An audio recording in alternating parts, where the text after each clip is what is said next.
Okay, so bab 4 adalah Perlembagaan Malaysia dan Hubungan Etnik. Jadi apa kita akan belajar dalam tajuk bab 4 ni? Okay, daripada hasil pembelajaran daripada bab 4 ni, saya akan menjelaskan latar belakang sejarah Perlembagaan Persekutuan 1957. Okay, saya akan jelaskan bagaimana Perlembagaan Persekutuan tu terhasil. Okay, seterusnya menjelaskan peruntukan yang terkandung dalam Perlembagaan Persekutuan. Okay, saya akan tunjukkan kepada awak Perlembagaan Persekutuan. Okay, seterusnya menjelaskan kepentingan Perlembagaan Persekutuan dari sudut hubungan etnik. So, apa kaitannya perlembagaan ni dengan daripada sudut hubungan etnik lah. Okay, seterusnya menganalisa peranan kontrak sosial dalam perlembagaan. Okay, kita akan tengok tu apa dia kontrak sosial tu. Seterusnya membuktikan unsur-unsur tradisi menjadi teras perlembagaan dalam menjalinkan hubungan etnik. Saya akan buktikan nanti dalam perlembagaan tu terdapat unsur-unsur tradisi yang menjadi teras kepada perlembagaan kita. Okey. So kita akan mulakan dengan pengenalan apa itu perlembagaan. Kemudian kita akan pergi kepada latar belakang perlembagaan Persekutuan 1957. Seterusnya kita akan pergi kepada kandungan perlembagaan itu sendiri. Dan yang terakhir kita akan tengok perlembagaan persekutuan dari konteks hubungan etnik. Okay, sebagai pengenalan kita akan tengok dia apa dia definisi perlembagaan itu sendiri, konsep perlembagaan, ciri umum perlembagaan, tujuan perlembagaan dan jenis dan peranan perlembagaan. Okay, definisi perlembagaan adalah ia merupakan undang-undang tubuh atau asas sesebuah kerajaan. Perlembagaan sesebuah negara melambangkan nilai-nilai kebangsaan yang diutamakan di dalam negara. Okay, itu adalah definisi untuk perlembagaan lah. Dia adalah undang-undang tubuh atau asas. Ia penting, setiap negara mesti ada perlembagaan. Okay, konsep perlembagaan ni, perlembagaan adalah sumber undang-undang tertinggi di sesebuah negara. Tak ada apa-apa yang lebih mengatasi daripada perlembagaan. Even Perdana Menteri ataupun yang di-Pertuan Agong. Okay, seterusnya untuk menyelaraskan pemerintahan sesebuah negara. So kalau tak ada perlembagaan, negara tu akan dia tak akan terurus dengan baik lah. Sebab dia tak ada perlembagaan yang menyelaraskan pemerintahan. Okay, seterusnya berperanan sebagai garis panduan pembentukan undang-undang. So segala undang-undang yang dibuat mestilah berlandaskan perlembagaan. Undang-undang yang dibentuk tidak boleh melebihi daripada perlembagaan. Perkara-perkara yang dianggap menguntungkan orang Melayu dalam perlembagaan Malaysia diimbangi dengan peruntukan lain yang juga memberi kelebihan kepada kaum bukan bumi putera. So dalam perlembagaan pun selain daripada peruntukan kepada orang Melayu, ada juga peruntukan kepada bangsa-bangsa yang lain lah, yang bukan bumi putera. Bumi putera ni termasuk Sabah Sarawak lah. Tapi kalau disebut bukan bumi putera ni adalah China, India semua tu. Okey, ciri umum perlembagaan. Okey, yang pertama perlembagaan ni dia bersifat fundamental. Fundamental ni maksud dia menggariskan prinsip-prinsip asas tentang corak pemerintahan, kuasa perundangan, kebebasan asasi dan lain-lain perkara tentang pentadbiran negara dan hak-hak yang diperuntukkan kepada rakyat. So, dia fundamental ni asas lah. Maksudnya, bagaimana negara kita ni ditadbir, apa bidang kuasa menteri, Perdana Menteri, apa dia bidang kuasa, perundangan, semua terkandung dekat dalam perlembagaan. Okey, seterusnya adalah dia bersifat supreme. Supreme ni maksud dia adalah perlembagaan menjadi undang-undang tertinggi bagi sesebuah negara. Sebarang peraturan atau undang-undang yang lain yang digubal tidak boleh bertentangan atau melampaui bidang kuasa yang diperuntukkan oleh perlembagaan. So macam saya terangkan tadi, apa-apa undang-undang yang nak dibuat ataupun digubal tidak boleh mengatasi kuasa perlembagaan itu sendiri. Mesti berlandaskan perlembagaan. So kalau nak buat apa-apa undang-undang mesti rujuk kepada perlembagaan dulu. Sama ada undang-undang tu boleh dibuat ataupun tidak. Jika ada mana-mana undang-undang yang melebihi kuasa perlembagaan, ianya boleh dicabar dia punya berkesanan dia lah. Boleh dicabar sama ada di mahkamah ataupun di mana-mana ni lah. Okay, seterusnya rigid. Rigid ni maksud dia perlembagaan tidak boleh diubah atau dipinda dengan sewenang-wenangnya kecuali mengikut prosedur yang digariskan dalam perlembagaan. Okay, so untuk menggubal perlembagaan ni, kita memerlukan 2/3 daripada suara 2/3 daripada sokongan ahli parlimen. Jika tidak sampai 2/3 ahli parlimen yang menyokong untuk menggubal perlembagaan tersebut, maka perlembagaan tersebut tidak dapat dibuat, tidak dapat dilaksanakan. Sebagai contoh, saya ada sebagai contoh, sebelum ni kerajaan ada nak buat akta lompat parti, betul tak? Pernah dengar tak akta lompat parti? So akta lompat parti ni tak boleh dibuat, tak boleh dilaksanakan. Memang dia ada perancangan untuk buat, tapi tidak boleh dibuat selagi perlembagaan tidak digubal.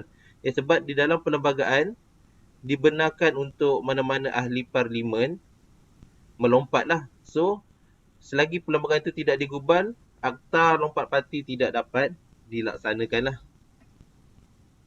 Okay, boleh faham tak setakat ni?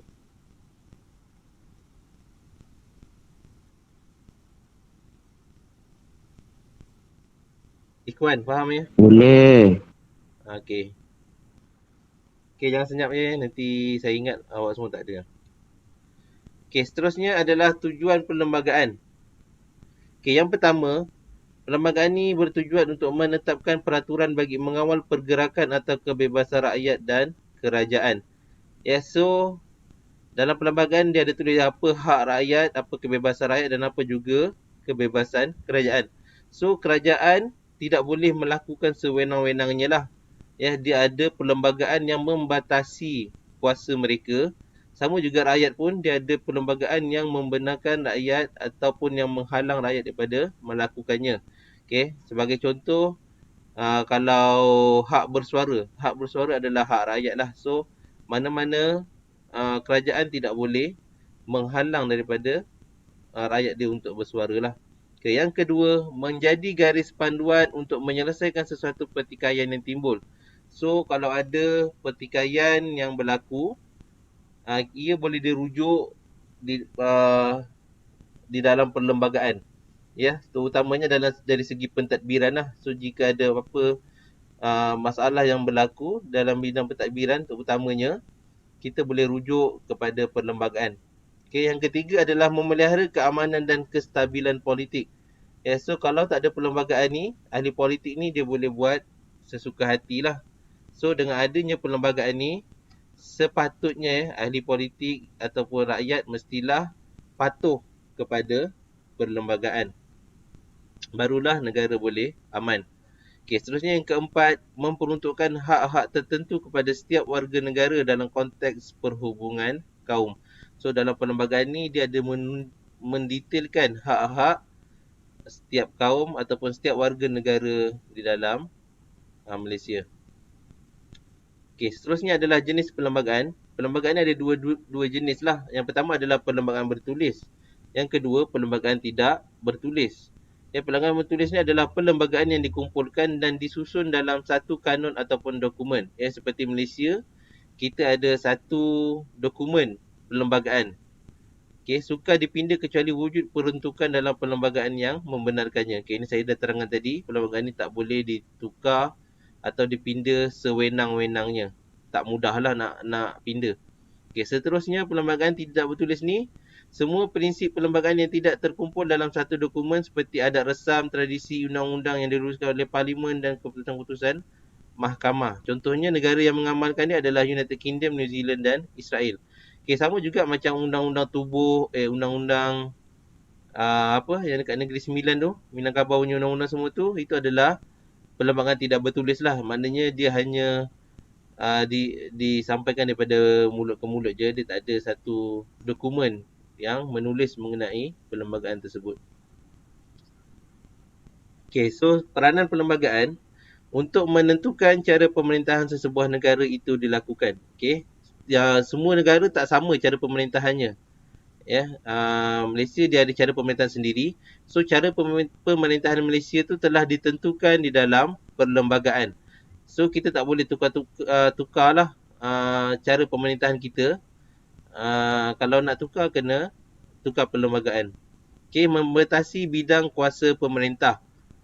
So dalam perlembagaan pun ditetapkan apakah bidang kuasa pemerintah, sama ada kabinet ataupun yang di-Pertuan Agong. Semua dah tertulis di dalam perlembagaan. Okay, seterusnya menetapkan bentuk sistem kerajaan yang diamalkan.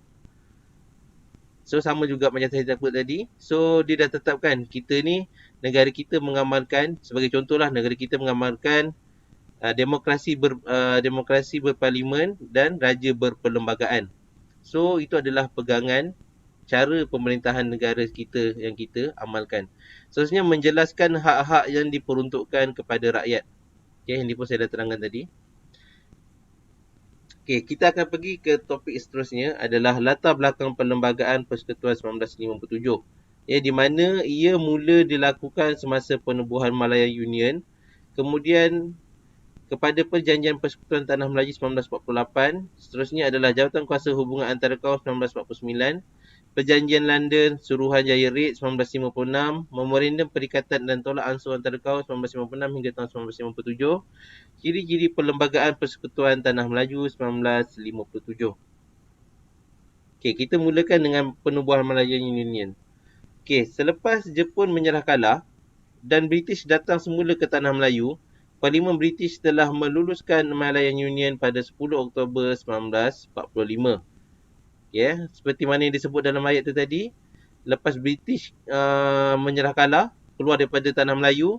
So setelah Jepun keluar daripada Tanah Melayu, so British datang semula ke Tanah Melayu dan mereka telah meluluskan Malayan Union, untuk menubuhkan Malayan Union di Tanah Melayu. So untuk proses ni, Sir Harry McMichael telah dilantik sebagai wakil British untuk mendapatkan tanda tangan Raja-Raja Melayu. So Sir Harry McMichael ni dia kena dapat tanda tangan Raja-Raja Melayu lah untuk penubuhan Malayan Union ni. Kena dapat persetujuan Raja-Raja Melayu. Sebab penubuhan Malayan Union ni, yang pertama adalah untuk menyatukan negeri-negeri dan meningkatkan kecekapan pengurusan pentadbiran. So kita tahu dekat Tanah Melayu ni, sebelum tertubuhnya Malayan Union, dia ada 3 jenis sistem pentadbiran. Yang di mana kalau awak tengok kat peta tepi ni, warna biru ni adalah negeri-negeri Melayu tidak bersekutu. Ini adalah negeri-negeri Melayu tidak bersekutu. Yang warna kuning adalah negeri-negeri Melayu bersekutu. Dan yang warna merah adalah negeri-negeri selat. Yang warna merah ni adalah negeri-negeri selat. So kalau kita tengok negeri-negeri selat ni, dia negeri yang tidak mempunyai raja lah. British menyimpan perasaan anti-Melayu kerana orang Melayu bekerjasama dengan Jepun sebelum ini dan pengenalan Melayu ini dapat melemahkan kuasa orang Melayu, terutamanya Raja-Raja Melayu. So kita tahu masa zaman Jepun dulu, orang Melayu ni dia bekerjasama dengan Jepun untuk mengalahkan British lah. Tapi malangnya Jepun telah kalah. So orang British ni dia menyimpan perasaan dendam lah kepada orang Melayu.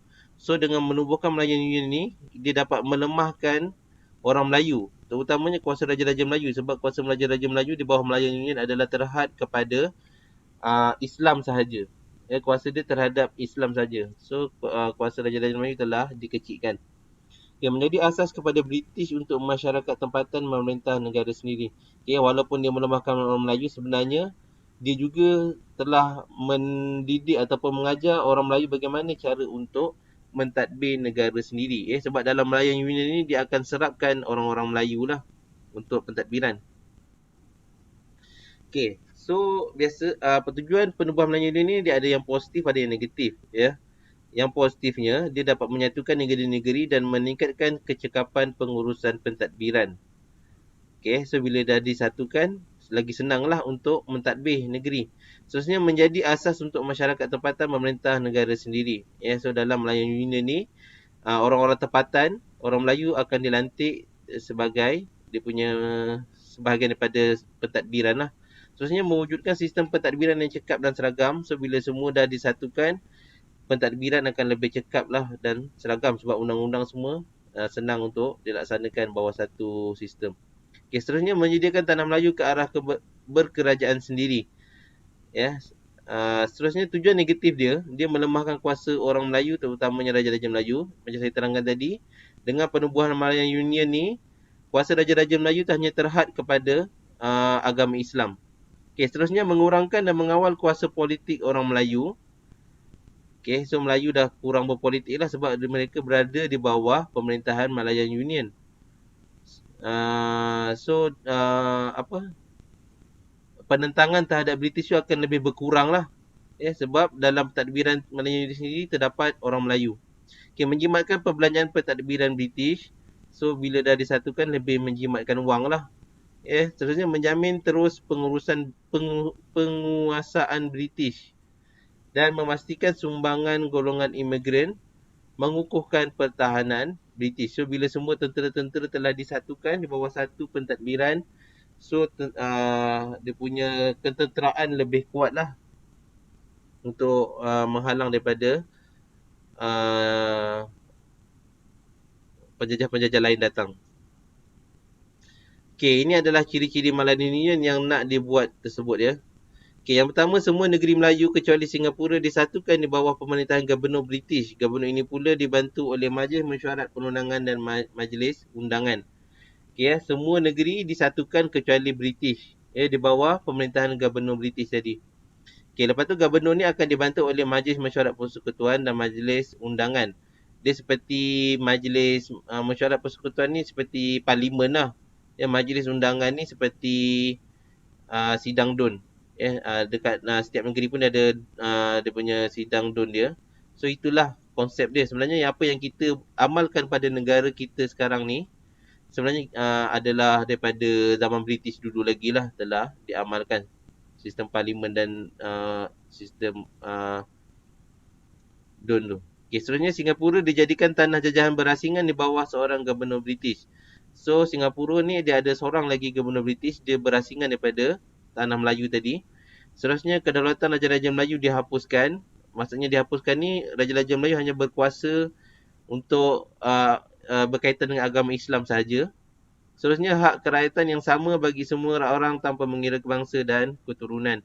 So siapa saja yang berada di tanah Melayu pada waktu tersebut dia mendapat hak kerakyatan. Ini adalah apa yang ciri-ciri Malayan Union tersebut lah. So Malayan Union ni kita tahu telah ditentang oleh orang-orang Melayu. Terutamanya ditentang oleh orang-orang Melayu. Kenapa dia ditentang? Yang pertama sebab kuasa Raja-Raja Melayu dilenyapkan dalam urusan pentadbiran negeri. So Raja Melayu hanya berkuasa terhadap agama Islam sahaja. So orang Melayu marahlah sebab rajanya telah dikecilkan dia punya tugas. Seterusnya Singapura dipisahkan dari Malayan Union dan ia kekal sebagai tanah jajahan Inggeris. So ini pun adalah sebab kemarahan orang Melayu. Sebab Singapura sebelum ni pun adalah sebahagian daripada tanah Melayu. Seterusnya hak kerakyatan diberikan berdasarkan prinsip jus soli. Prinsip jus soli ni maksud dia semua orang mendapat hak kerakyatan. So ini pun menaikkan kemarahan orang Melayu pada waktu tersebut. Seterusnya hak sama rata kepada semua warga negara tanpa mengira bangsa iaitu kedudukan pribumi tidak memiliki apa-apa keistimewaan. So pada waktu Malayan Union ni, Melayu tak ada apa-apa keistimewaan. Maksudnya semua orang dilayan sama rata. Semua boleh dapat tanah, semua boleh bekerja, apa semualah. So tak ada apa-apa hak istimewa kepada orang Melayu. Seterusnya, cara Sir Harry Michael mendapatkan tentangan Raja-Raja Melayu yang menggunakan cara paksaan dan ugutan.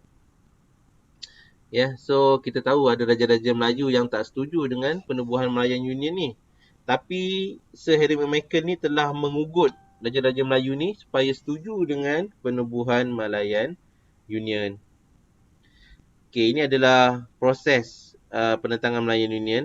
Malayan Union mendapat tentangan hebat daripada orang Melayu, tapi Malayan Union tetap diisytiharkan pada 1 April 1946 dan Sir Edward Gunn dilantik gubernur yang pertama. So walaupun orang Melayu marah, British tetap melaksanakan Malayan Union ni pada 1 April 1946. Dan dia punya gubernur yang pertama adalah Sir Edward Gunn. Orang Melayu memulaukan majlis pengisytiharan itu, akhirnya British mengalah dan menggantikan Malayan Union kepada Persekutuan Tanah Melayu. So bila orang Melayu semua dah protes, so Malayan Union tu tak dapat dilaksanakan lah. Sebab jika dia nak laksanakan Malayan Union, dia memerlukan orang-orang Melayu di dalam pentadbiran. So bila orang Melayu telah memulaukan Malayan Union ni, so gagallah Malayan Union itu untuk dilaksanakan. Ya, so British sedar tanpa sokongan orang Melayu, Malayan Union akan gagal. So sebabkan dia sedar, maka tertubuhlah Persekutuan Tanah Melayu. Okey. Ini adalah proses kontrak sosial 1948 dan perubahan Persekutuan Tanah Melayu. So disebabkan Malayan Union telah ditarik balik pelaksanaannya, so telah ditubuhkan Jawatan Kuasa Kerja pada Julai 1946. Ya, kalau kita tengok tadi, Malayan Union 1 April 1946. Tapi disebabkan telah dibatalkan untuk buat Malayan Union ni pada bulan Julai 1946, telah ditubuhkan Jawatan Kuasa Kerja. So apa dia Jawatan Kuasa Kerja ni?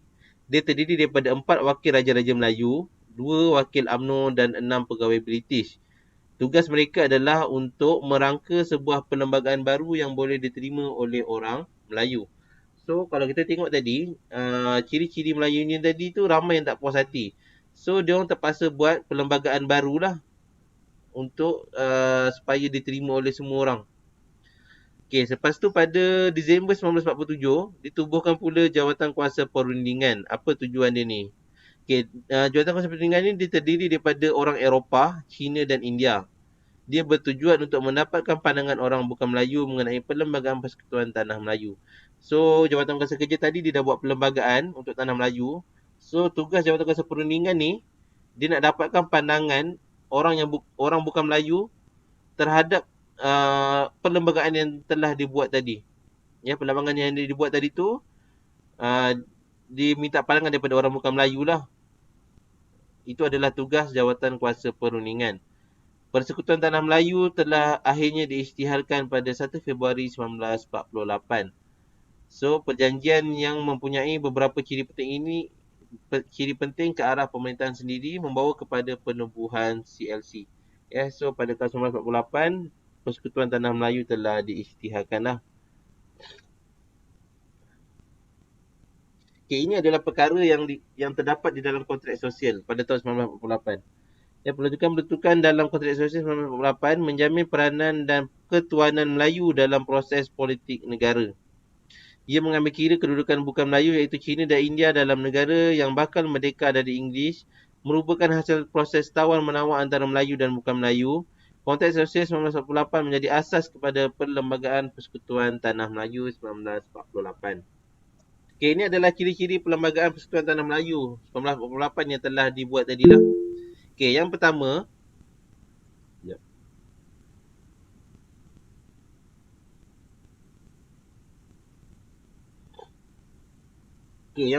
negeri.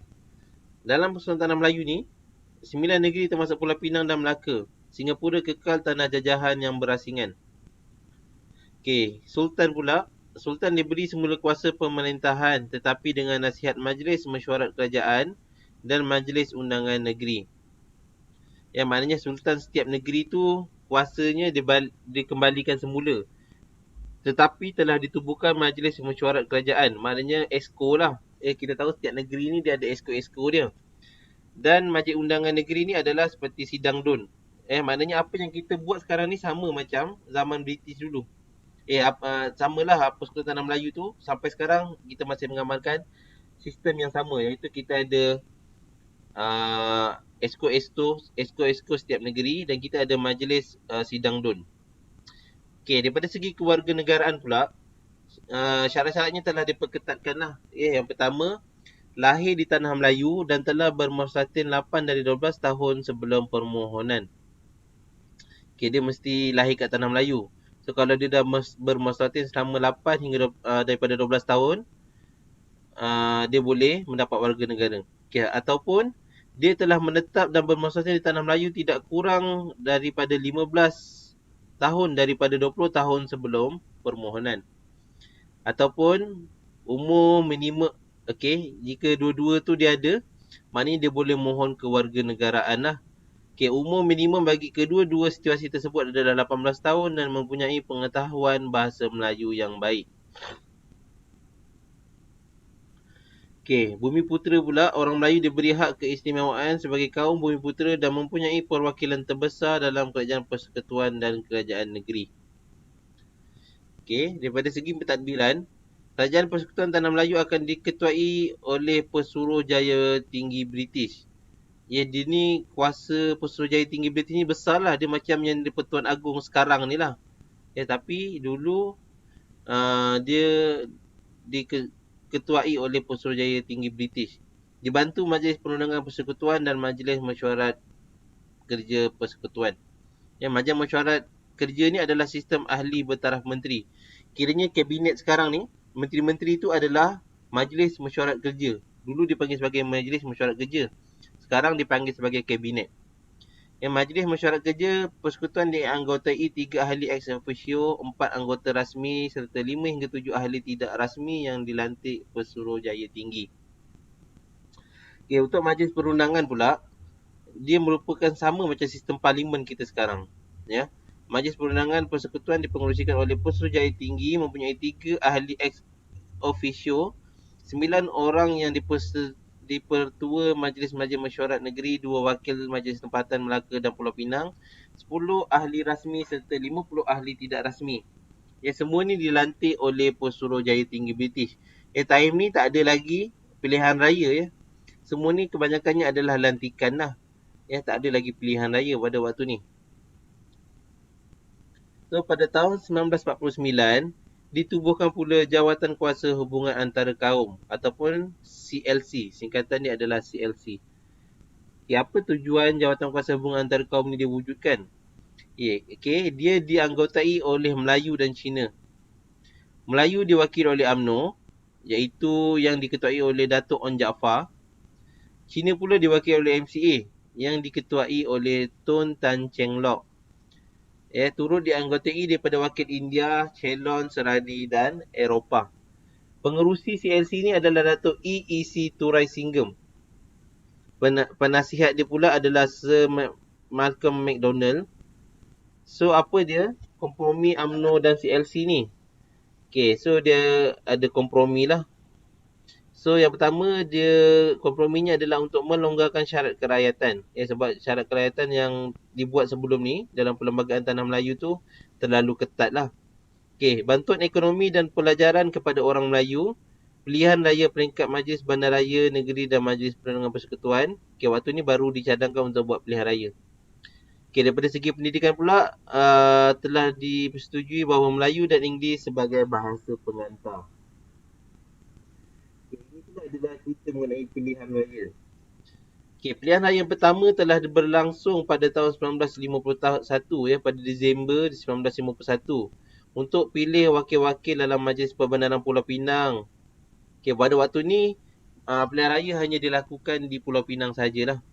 UMNO dan MCA bergabung membentuk perikatan, menang ke semua 9 kerusi yang dipertandingkan. Ingat pada pilihan raya yang pertama hanya ada 9 kerusi je yang bertandingkan, dan itu pun hanya di Pulau Pinang. Pada tahun 1952, ada pilihan raya yang kedua lah. Pada tahun Februari 1952, pemilihan untuk Majlis Perbandaran Kuala Lumpur. So, untuk Majlis Perbandaran Kuala Lumpur ni pun dia ada pilihan raya dia. Ini yang kedua. So, ada 12 kerusi dipertandingkan. Perikatan ni adalah UMNO dan MCA, MIC tak ada lagi. Menang 9 kerusi dan selebihnya oleh IMP dan calon bebas. IMP ni apa dia? IMP ni adalah parti Datuk On Jaafar. Bab seterusnya kita akan belajar mengenai parti-parti ni lah. So, IMP ni adalah parti Datuk On Jaafar yang telah keluar daripada UMNO. Seterusnya pada tahun 1953, perikatan cadangkan kepada British supaya diadakan pilihan raya untuk seluruh tanah Melayu. So, pada tahun 1955, berlakulah pilihan raya umum yang pertama, iaitu di seluruh tanah Melayu, iaitu sebanyak 52 kerusi dipertandingkan. Dalam pilihan raya tersebut ada 8 parti yang bertanding. Perikatan iaitu UMNO dan MCA telah menang 51 kerusi dan PAS menang 1 kerusi sahaja, iaitu di Kerian, Perak. Januari 1956, rombongan 8 wakil ke London. 4 wakil Raja Melayu dan 4 wakil perikatan.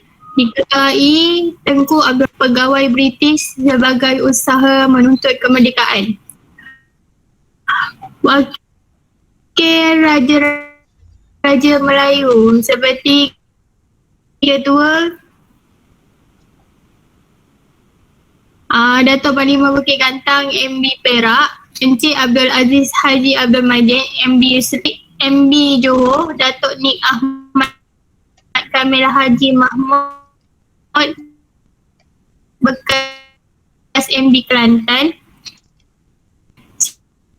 Setiausaha Encik Abdul Kadir Syamsuddin, Wakil Perikatan Ketua Tunku Abdul Rahman, Kol H.S. Lee Menteri Pengangkutan, Dr. Ismail Datuk Abdul Rahman Menteri Hasil Bumi, Setiausaha T.H. Tan. Okey, terima kasih. Okey, so seperti mana saya terangkan tadi, selepas menang pilihan raya pada tahun 1956 tadi, ya, lepas pilihan raya umum 1956 tu, so orang Melayu ni, terutamanya perikatan, dia rasa yakin lah untuk mentadbir negara sendiri.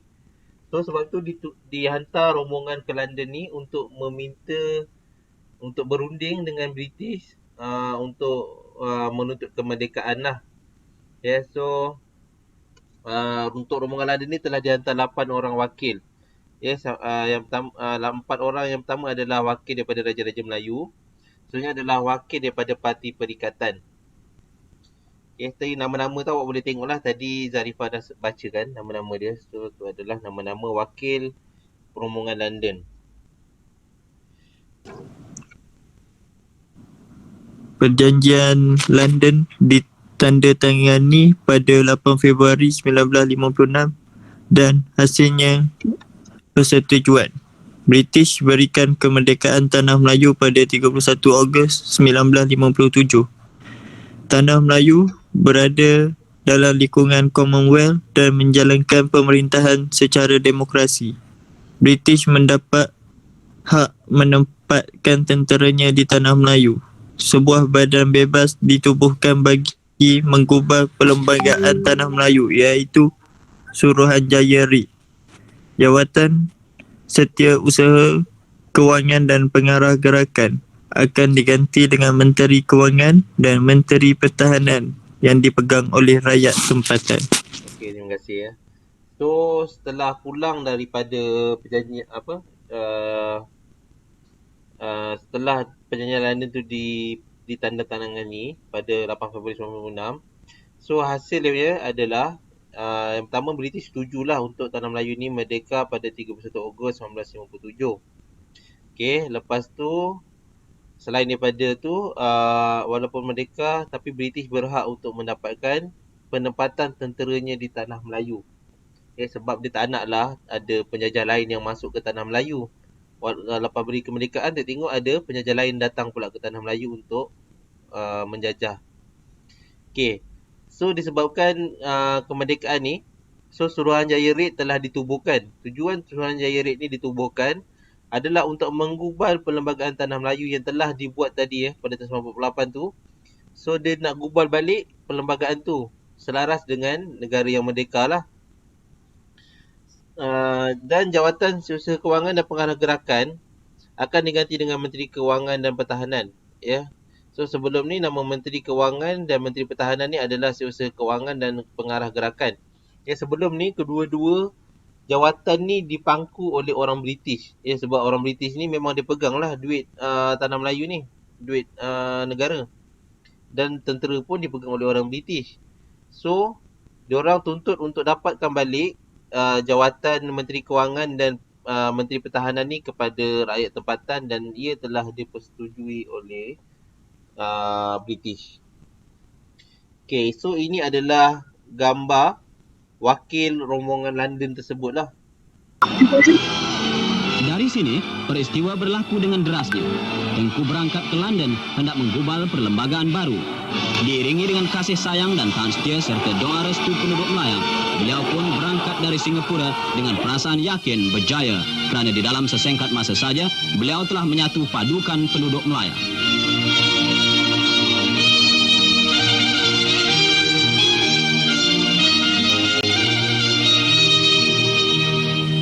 Segala halangan dapat diatasinya. Hasil perundingan kemerdekaan penuh dalam masa 18 bulan lagi, yaitu dalam matlamat tarikh Tengku. To the people of Malaya, I say, do your duty to your country. Kepada penduduk Melaya, beliau berkata, menuntut kemerdekaan kurang sukarnya daripada mengekalkan kemerdekaan. Saya minta daripada tuan-tuan sekalian taat setia yang tidak berbelah bagi kepada tanah air. To your country.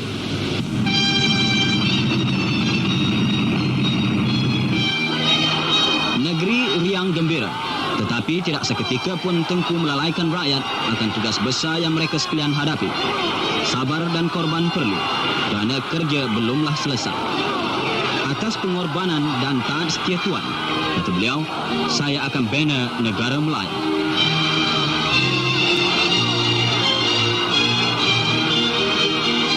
Pas kemenangan Parti Perikatan dalam pilihan raya pada tahun 1955, satu rombongan telah dihantar ke London untuk merundingkan kemerdekaan Tanah Melayu. Pelbagai dugaan dan cabaran telah dihadapi bagi merealisasikan rombongan ini. Namun, hasrat memperoleh kemerdekaan membuatkan seluruh rakyat telah bersatu menderma bagi mencukupkan kos perjalanan ahli rombongan ke London. Berbaloikah rakyat mengeluarkan kos untuk rombongan ini? Apakah pula reaksi British tentang tuntutan kemerdekaan ini? Rombongan Merdeka.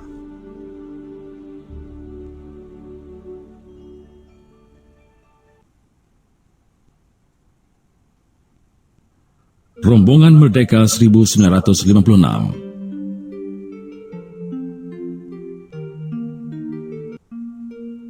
Pada awal tahun 1956, Parti Perikatan telah berusaha untuk mendapatkan kemerdekaan negara.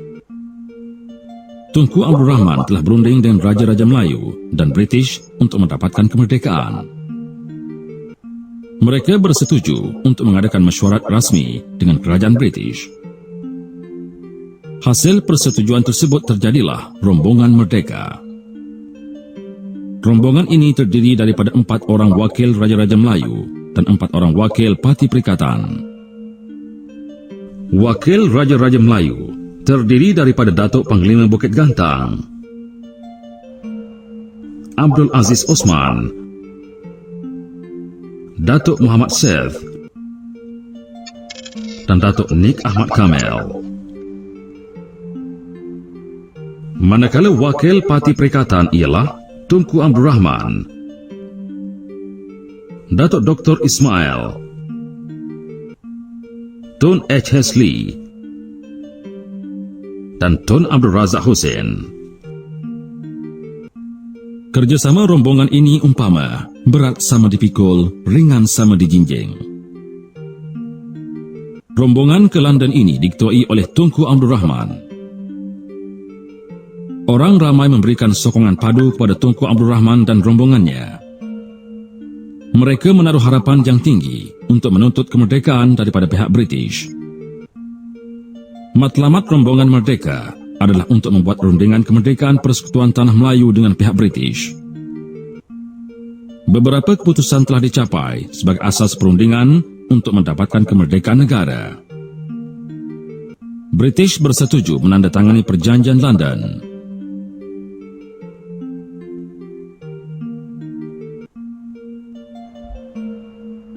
Perjanjian London. Rundingan Merdeka di London berlangsung dari 18 Januari hingga 8 Februari 1956. Rundingan ini telah dipengerusikan oleh Lord Lennox Boyd, iaitu Setiausaha Tanah Jajahan British. Hasil daripada rundingan tersebut, kedua-dua pihak bersetuju menandatangani Perjanjian London. Beberapa perkara penting telah dipersetujui, iaitu tarikh kemerdekaan ditetapkan pada 31 Ogos 1957. Sebuah suruhanjaya bebas dilantik untuk menggubal perlembagaan merdeka. Parti Perikatan tidak akan mengambil alih perniagaan British atau kepentingan British di Persekutuan Tanah Melayu. Perjanjian pertahanan dengan British ditandatangani bagi menjaga keselamatan dan kepentingan ekonomi British di Persekutuan Tanah Melayu. Konsep raja berperlembagaan dikekalkan. Pembahagian kuasa antara kerajaan pusat dengan kerajaan negeri diteruskan.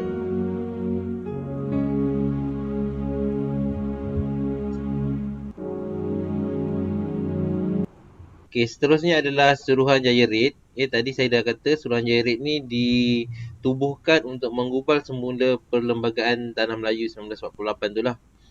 Ditugaskan untuk merangka perlembagaan baru untuk Persekutuan Tanah Melayu berpandukan syarat yang berikut. Yang pertama, membentuk negara persekutuan dengan kerajaan pusat yang kuat, mengekalkan hak dan kedudukan Raja-Raja Melayu sebagai pemerintah berperlembagaan, memelihara kedudukan istimewa orang Melayu serta hak sah kaum lain, menubuhkan sebuah negara berasaskan prinsip demokrasi. Antara perkara yang telah dipersetujui ialah sebuah negara persekutuan terbentuk dengan pembahagian kuasa kerajaan persekutuan dan kerajaan negeri. Ada dua kerajaan lah, ada dua peringkat kerajaan, iaitu kerajaan persekutuan dan kerajaan negeri yang sama seperti yang kita ada sekarang ni lah. Seterusnya kerakyatan secara jus soli kepada yang lahir di Tanah Melayu. So siapa yang lahir di Tanah Melayu selepas merdeka ni, dia automatik dapat kerakyatan. Seterusnya mengekalkan kedudukan istimewa orang Melayu tanpa menjejaskan hak kaum lain. Bahasa Melayu menjadi bahasa kebangsaan, bahasa Cina dan Tamil boleh dikembangkan dan menjadi bahasa pengantar di sekolah masing-masing. Ini pada awal dia lah. So nanti mengenai sekolah ni saya akan terangkan lebih lanjut dalam chapter yang seterusnya. Agama Islam menjadi agama persekutuan walau bagaimanapun agama lain bebas untuk diamalkan. Suruhanjaya ini telah mengadakan tinjauan dan pertemuan untuk meminta cadangan parti-parti politik, orang ramai individu-individu dan Raja-Raja Melayu. Perlembagaan Malaysia sekarang telah mendapat persetujuan dan pandangan semua rakyat. Inilah yang dikatakan kontrak sosial. So memorandum perikatan dan tolak ansur antara tahun 1956 hingga tahun 1957. So Suruhanjaya Red ni telah menerima banyak memorandum daripada pelbagai pihak. Suruhanjaya Red telah menerima 131 memorandum. Memorandum ni macam cadangan lah. Cadangan bertulis yang mewakili pelbagai pihak, termasuklah memorandum daripada Parti Perikatan dan Raja-Raja Melayu. So Raja-Raja Melayu pun dia ada memorandum dia sendiri. Memorandum perikatan merupakan satu bentuk pakatan murni yang dihasilkan melalui perundingan, tolak ansur dan kerjasama antara UMNO, MCA dan MNC. So UMNO, MCA dan MIC ni dia telah menghasilkan satu memorandum yang baik lah. Maknanya memorandum yang dihasilkan oleh perikatan ni dia persetujui oleh semua kaum. Memorandum ini mencerminkan aspirasi dan keinginan masyarakat berbilang kaum di Tanah Melayu. Apa dia kandungan memorandum perikatan ni? Kandungan dia, yang pertama kewujudan sebuah kerajaan pusat dan kerajaan negeri. Ini yang kita tahulah. Kewujudan institusi yang di-Pertuan Agong dan timbalan yang di-Pertuan Agong untuk menggantikan jawatan Pesuruhjaya Tinggi. So macam saya kata tadi, sebelum ni negara kita diketuai oleh Pesuruhjaya Tinggi. So dalam memorandum ni, mereka meminta untuk supaya jawatan Pesuruhjaya Tinggi ni digalas oleh yang di-Pertuan Agong. Yang di-Pertuan Agong ni dipilih daripada Raja-Raja Melayu lah. Majlis Raja-Raja yang sedia ada diteruskan, pembentukan parlimen yang mengamalkan sistem dua dewan, iaitu Dewan Rakyat dan Dewan Negara, sama seperti yang kita ada sekarang. Maksudnya Dewan Rakyat ni dia akan menggubal, akan mencadangkan undang-undang ataupun apa-apa akta lah. Dewan Rakyat dia akan cadangkan, dan kemudian undang-undang tersebut yang telah dipersetujui akan dibawa ke Dewan Negara untuk disahkan. Sama seperti sistem kita sekarang. Kewujudan 3 badan pemerintah, iaitu legislatif, eksekutif dan judiciary. Maknanya pemerintah, 3 badan pemerintah ni tidak boleh mencampuri urusan antara satu sama lain. Legislatif ni adalah parlimen dan Dewan Negara lah. Seterusnya eksekutif ni adalah pemerintah seperti kabinet semua tu, dan judiciary ni adalah mahkamah. So ketiga-tiga badan ni tidak boleh mencampuri urusan antara satu sama lain. Ya, pemerintah tidak boleh campur tangan dalam parlimen, dan pemerintah juga tidak boleh mencampuri urusan mahkamah. Jika pemerintah mencampuri parlimen ataupun mahkamah, dia telah menyalahi perlembagaan. Okey. Islam sebagai agama rasmi dan bahasa Melayu menjadi bahasa kebangsaan. Takrif Melayu dalam perlembagaan. Okey, siapa dia tahu apa dia takrif Melayu dalam perlembagaan? Melayu ni ada takrifan dia. So apa dia takrifan Melayu? Siapa tahu?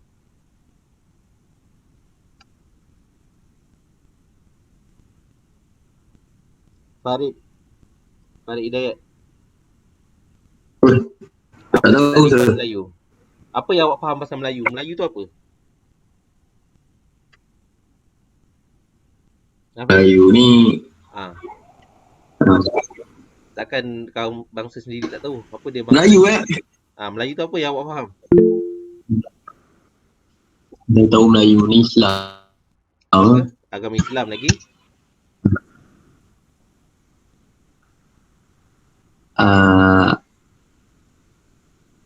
Asalnya daripada bercakap bahasa Melayu dia macam mengamalkan special. Okey, betul dia. So Melayu ni yang pertama dia mestilah berbahasa Melayu. Yang kedua dia mesti beragama Islam, dan yang ketiga dia mengamalkan radat resam Melayu. So itu dikira sebagai Melayu yang tertakrif di dalam perlembagaan. Okay, Pakatan Murni tersebut meliputi dua perkara, iaitu mengekalkan empat unsur tradisi dalam perlembagaan, iaitu bahasa Melayu, agama Islam, institusi raja dan kedudukan istimewa orang Melayu.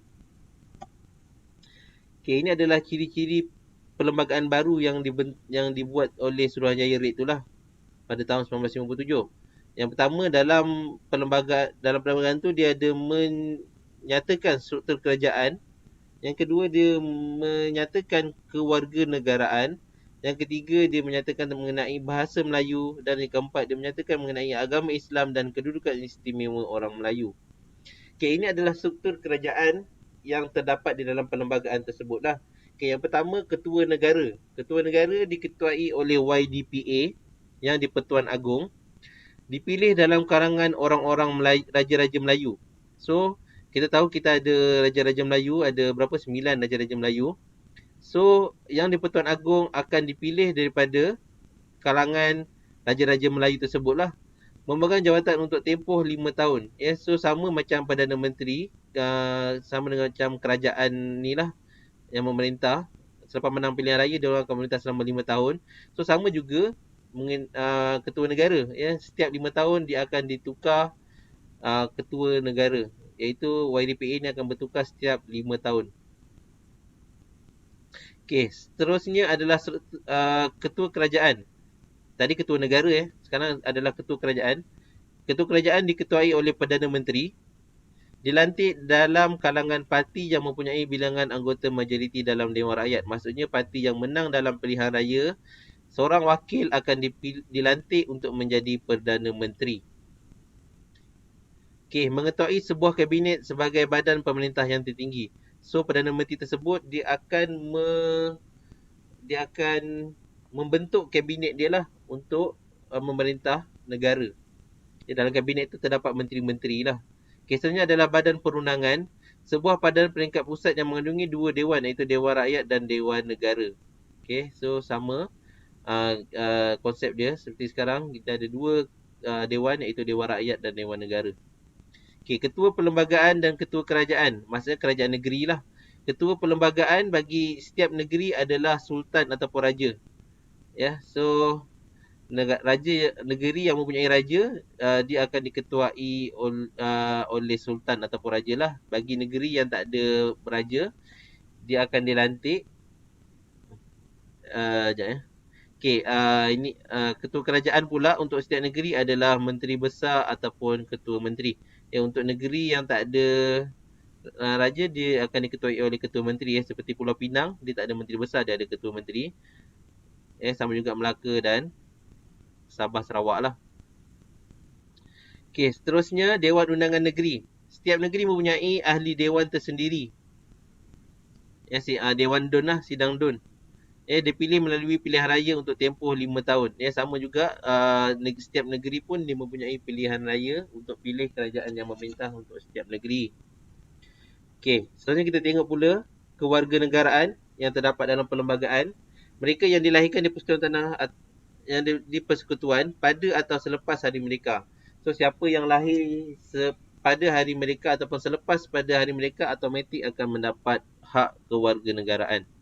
Mereka yang telah menjadi warga negara persekutuan sebelum hari mereka. So siapa yang dah jadi warga negara sebelum hari mereka, so kewarganegaraan mereka pun akan dikekalkan. Seterusnya dia berumur 18 tahun ke atas, dilahirkan di Persekutuan Tanah Melayu, telah bermustatin selama 5 daripada 7 tahun yang terdahulu, boleh bertutur dalam bahasa Melayu dan mengangkat sumpah taat setia.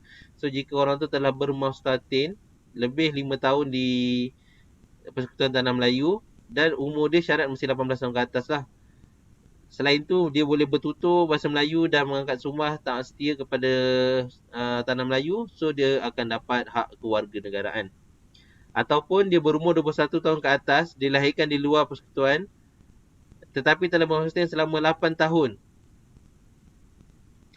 Daripada 12 tahun terdahulu boleh bertutur bahasa Melayu. So kalau dia tak lahir dekat Tanah Melayu tapi dia telah bermustatin 8 tahun di Tanah Melayu, so dia boleh dapat hak kewarganegaraan. Kenapa?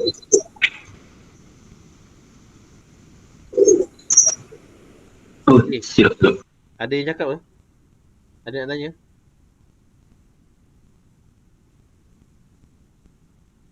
Okey, seterusnya adalah bahasa. Bahasa Melayu dijadikan bahasa kebangsaan di tanah Melayu. Penggunaan bahasa asing yang lain tidak dilarang. Bahasa Inggeris telah digunakan dalam persidangan majlis mesyuarat undangan dan mahkamah atau urusan lain dalam tempoh 10 tahun selepas merdeka. So selepas 10 tahun mahkamah dan majlis perundangan negeri ni dia akan menggunakan bahasa Melayu di dalam urusan mereka. Okey, seterusnya agama Islam dan kedudukan istimewa orang Melayu. Okey, agama Islam dijadikan sebagai agama persekutuan. Agama lain boleh diamalkan dengan bebas di mana-mana bahagian dalam persekutuan. Okey, kedudukan istimewa orang Melayu pula dijamin oleh perlembagaan berhubung dengan pemberian tanah di kawasan simpanan, kota dalam perkhidmatan awam dan perkhidmatan lain serta keutamaan dalam pemberian beasiswa, lesen perniagaan dan bantuan kerajaan yang lain. Okey, seterusnya adalah Perlembagaan Malaysia 1963. Okey, so perlembagaan ni sekali lagi digubal pada tahun 1963.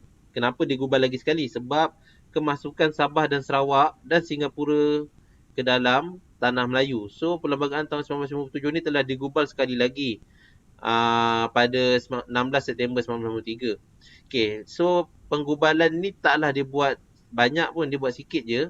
Dia just memasukkan peruntukan-peruntukan yang berkaitan dengan Sabah dan Sarawak ke dalam perlembagaan. So tak ada apa yang dibuang dalam perlembagaan tersebut kecuali dia menambah peruntukan khas lah mengenai Sabah dan Sarawak di dalam perlembagaan.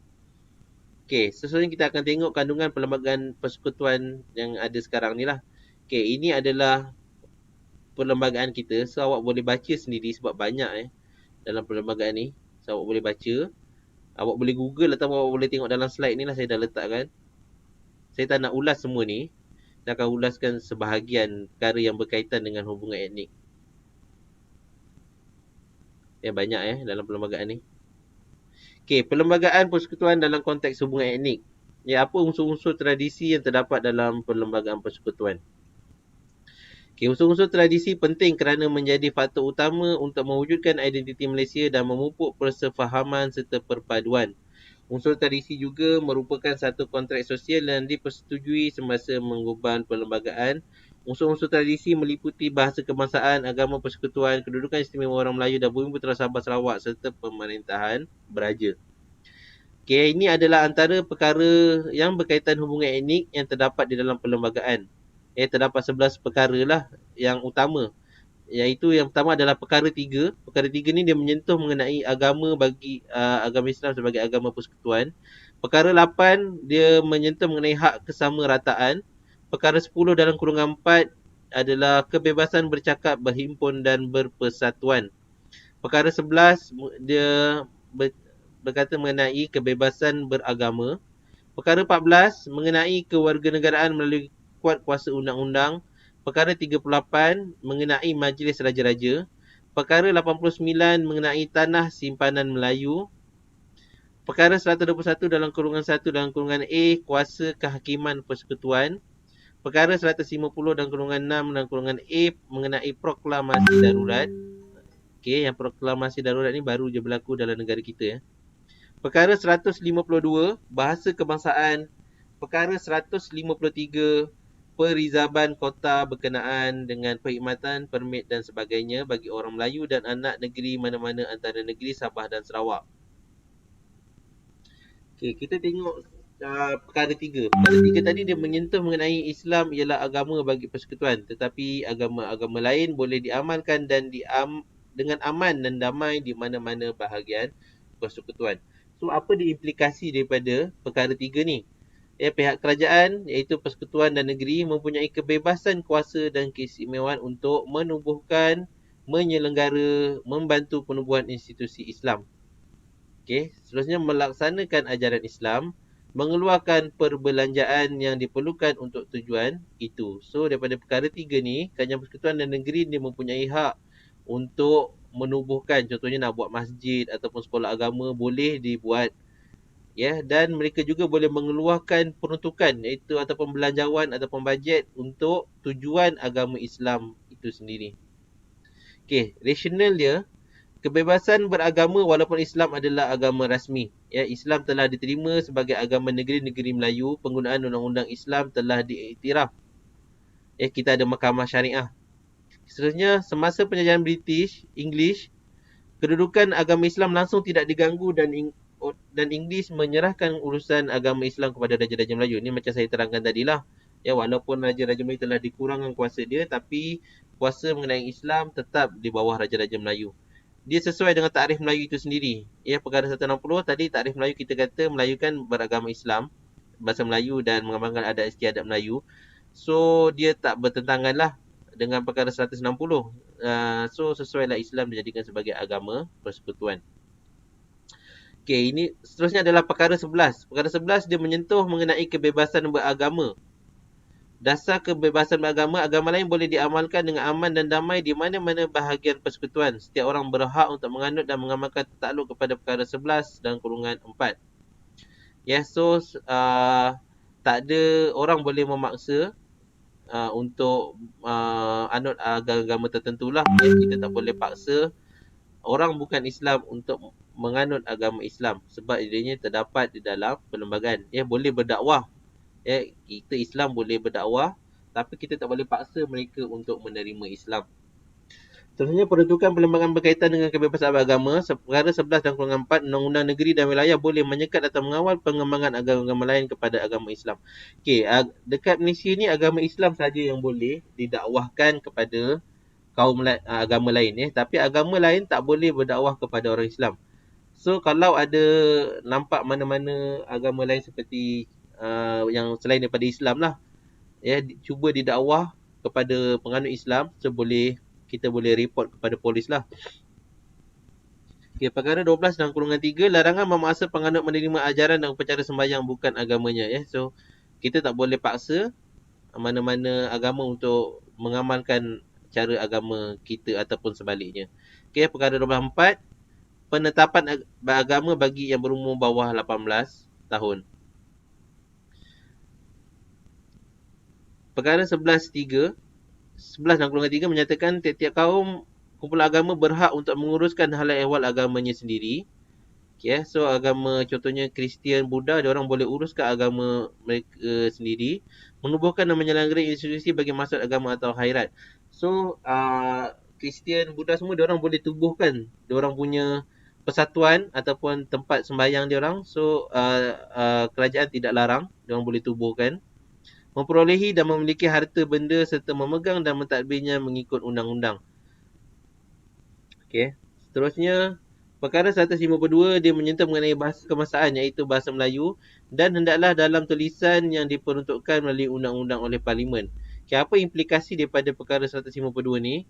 Tiada sesiapa pun dilarang atau ditahan daripada menggunakan selain daripada masuk rasmi atau mengajar atau belajar apa-apa bahasa lain.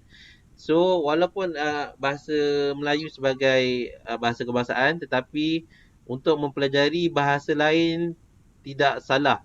Tak ada siapa boleh halang kita nak belajar bahasa lain.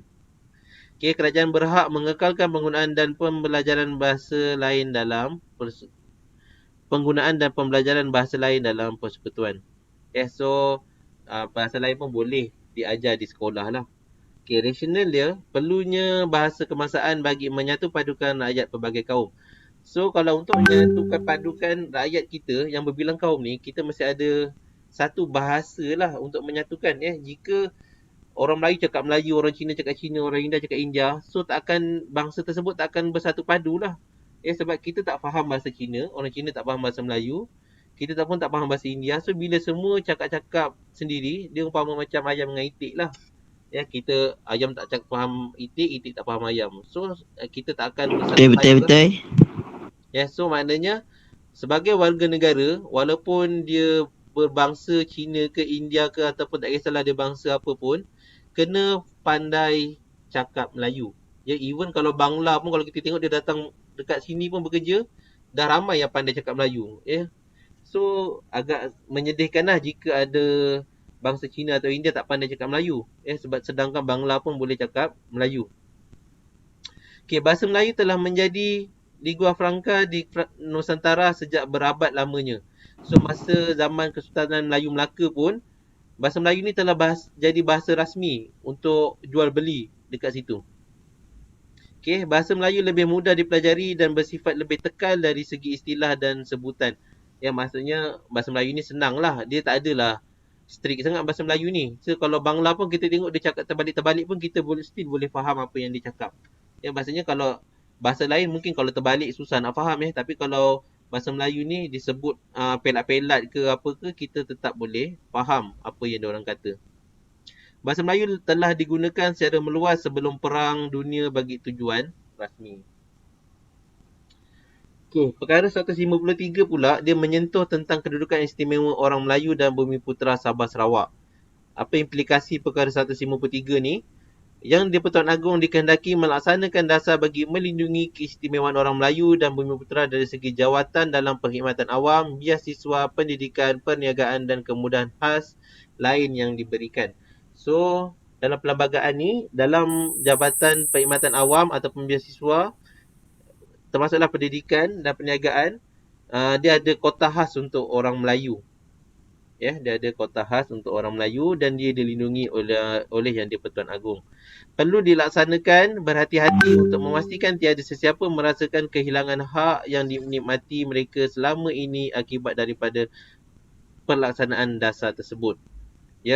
So tak bolehlah kita laksanakan ini dengan cara yang sembrono sebab nanti dia akan menimbulkan perkauman.